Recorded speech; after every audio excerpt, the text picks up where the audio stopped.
Olá, bom dia, graça e paz, pax et bonum, paz e bem.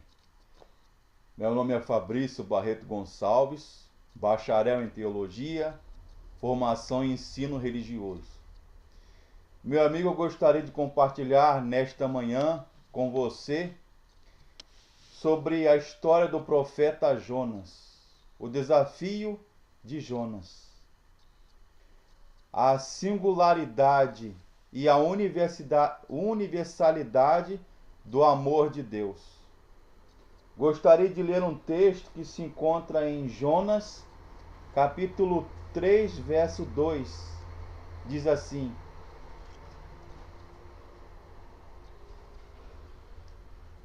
Levanta-te e vai à grande cidade Nínive, e lhe proclama a mensagem que eu te ordeno.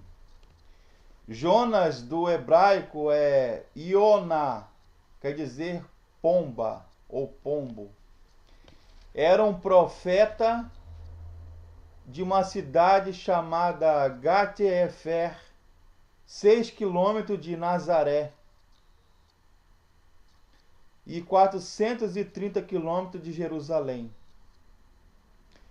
Seu pai era Amitai e ele pregou no reinado do rei Jeroboão II, provavelmente mais ou menos no 8º século antes de Cristo. E eu gostaria de compartilhar com vocês que o grande personagem do livro de Jonas, o profeta, não é o profeta e muito menos a baleia, o grande peixe, que alguns estudiosos poderiam chamar e classificar de um cachalote. Mas não quero me ater no peixe ou baleia que engoliu Jonas. O curioso, o impossível seria Jonas engolir a baleia e não a baleia engolir Jonas.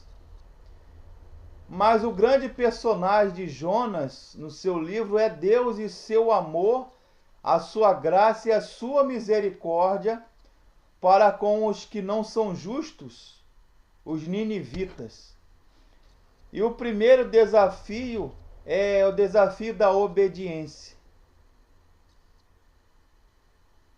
Normalmente a obediência é aquilo de que nós mais gostamos e que é bem mais fácil.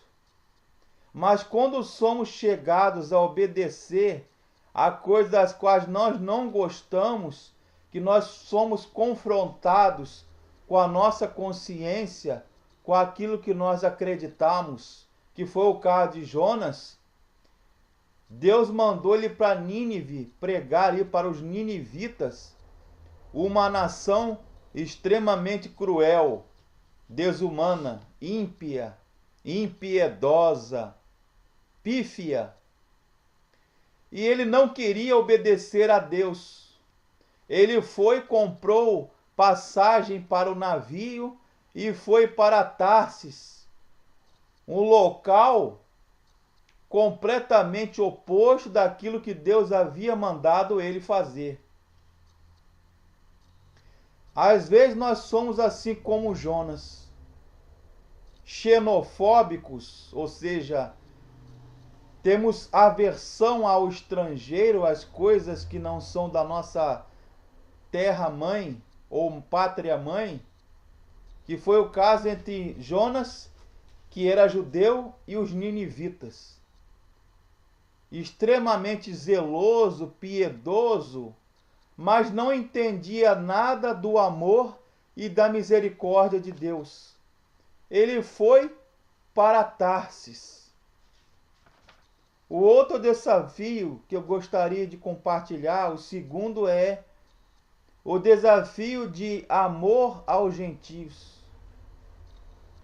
Jonas se descobriu apaixonado pelas pessoas das quais ele havia odiado, por causa da sua religião.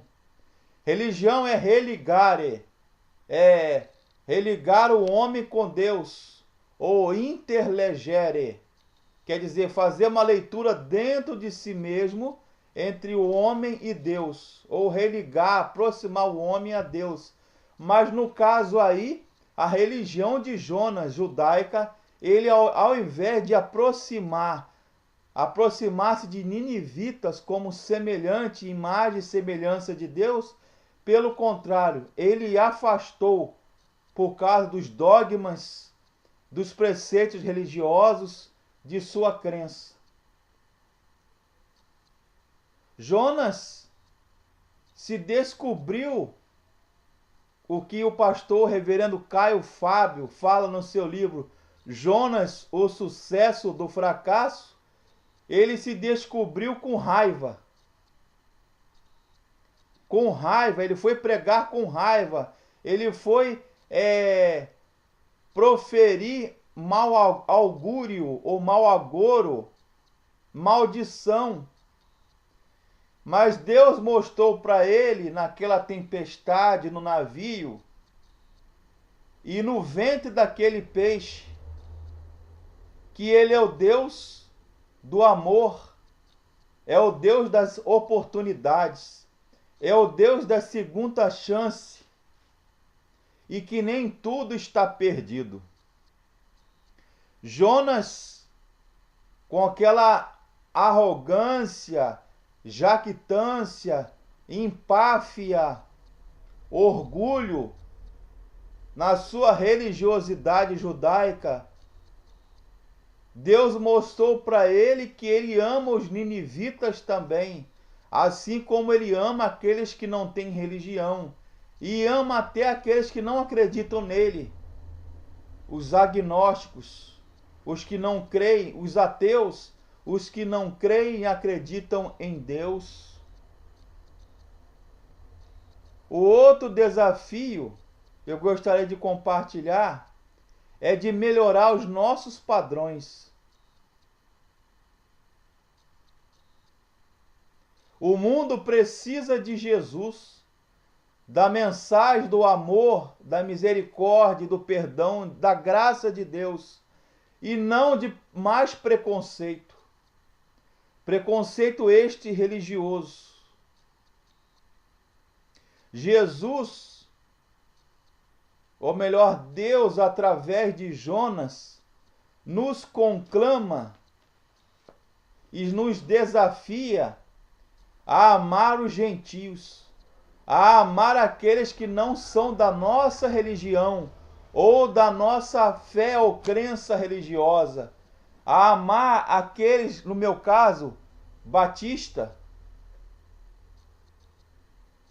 Eu sou cristão, então eu devo amar todas as pessoas, até aqueles que não gostam de mim, que não gostam da minha igreja, do meu pastor, do nosso Deus.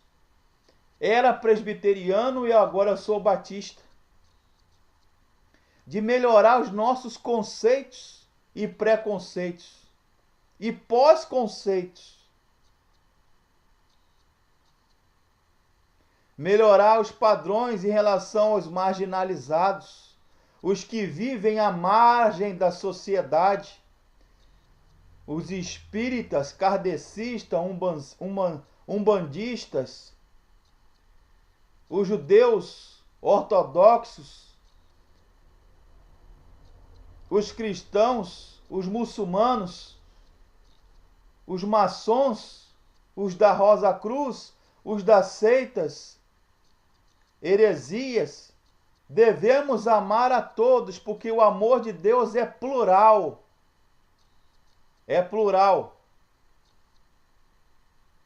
Outro desafio que eu gostaria de compartilhar é o desafio de aprender. Parece que a experiência dolorosa de Jonas no ventre do peixe ou da baleia não o levou a aprender muita coisa. Continuou sendo um homem duro, empedernido, coração petrificado, duro, desprovido de graça, perdão, amor e misericórdia. Se dermos crédito à nossa informação sobre os seus últimos dias, podemos considerar que até mesmo no fim da sua experiência ou existência, não aprendeu a experiência que viveu e nem a pergunta conclusiva de Deus, mas que o temos nós aprendido.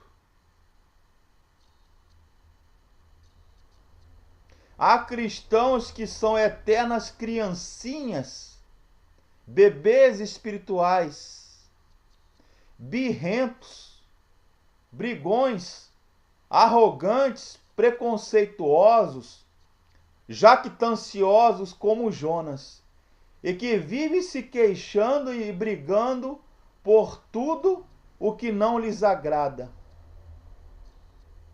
Jonas queria que Deus satisfizesse ou satisfazesse o capricho.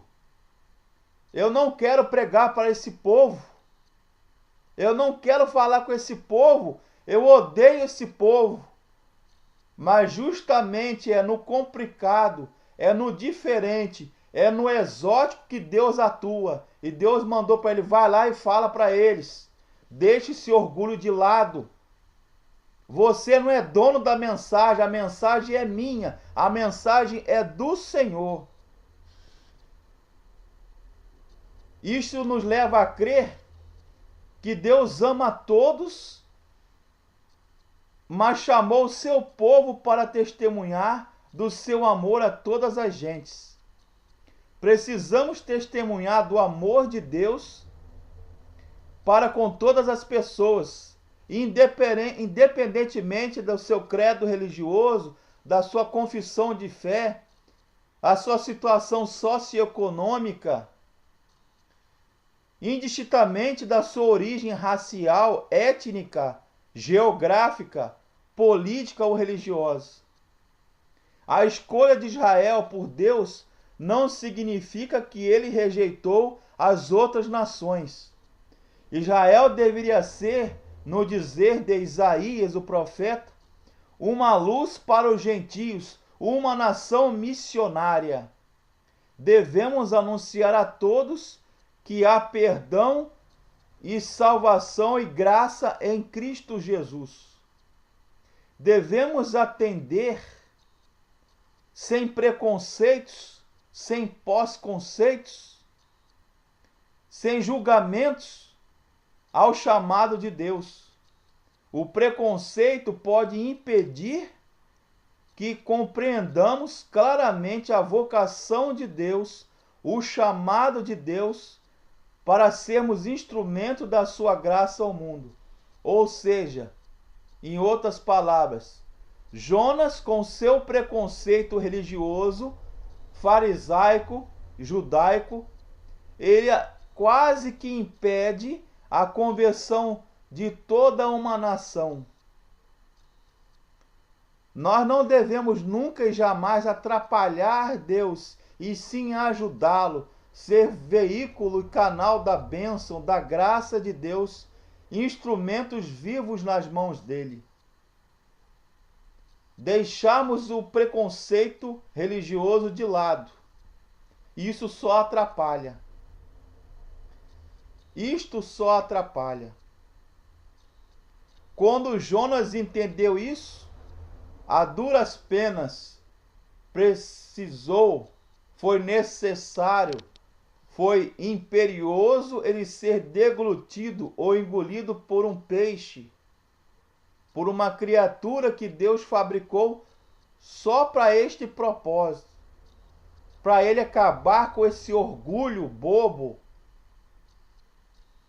com essa exclusividade ou esse exclusivismo religioso, e abrir os horizontes para a mente, para novas perspectivas de vida para o Senhor, aquilo que Deus quer trabalhar na nossa vida.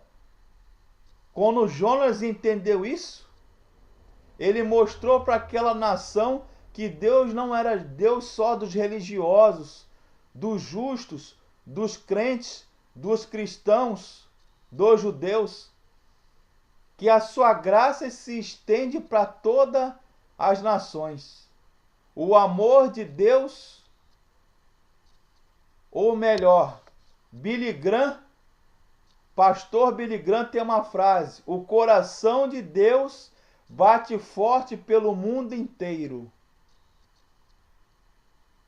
O mundo inteiro, quase 7 bilhões de pessoas, de almas, cabe no coração amoroso, grandioso, generoso de Deus. Deus te ama, independente da sua cor, da sua etnia, da sua raça, se você é rico ou pobre, se você mora num condomínio de luxo ou se você mora num barraco, numa favela. Deus te ama e Deus quer salvar você. Deus quer acolher você. Jesus morreu por você. Que Deus abençoe, meu amigo. Amém.